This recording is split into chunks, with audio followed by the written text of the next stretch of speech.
সূর্যোদয় ও সূর্যাস্তের সময় সূর্যকে অনেক বড় দেখায়।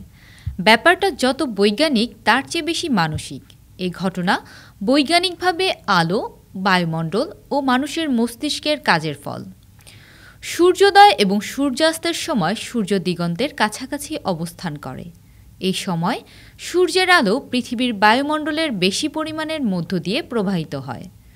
বায়ুমণ্ডলে প্রবেশ করার সময় সূর্যের আলো বিভিন্ন ঘনত্বের স্তরের মধ্য দিয়ে অতিক্রম করে এবং প্রতিসরণের কবলে পড়ে। এ প্রতিসরণের ফলে সূর্য আমাদের কাছে কিছুটা নিচু এবং বড় দেখায়।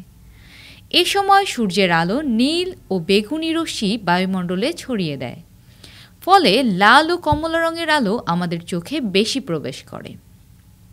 এটি সূর্যকে আরও বড় ও উজ্জ্বল দেখাতে সাহায্য করে।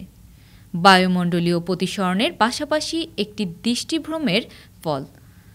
সূর্য যখন দিগন্তে থাকে, আমাদের মস্তিষ্ক স্বাভাবিকভাবে দূরত্বের বিষয়টি উপলব্ধি করতে ব্যর্থ হয়। মস্তিষ্ক দিগন্তের কাছাকাছি বড় বস্তুগুলোকে বাস্তব আকারের চেয়ে বড় মনে করে, ফলে সূর্যকে বড় মনে হয়, যদিও এটি আকারের পরিবর্তন হয় না। এই বিভ্রমকে পঞ্জেন্টাল রিলেশন নামে পরিচিত।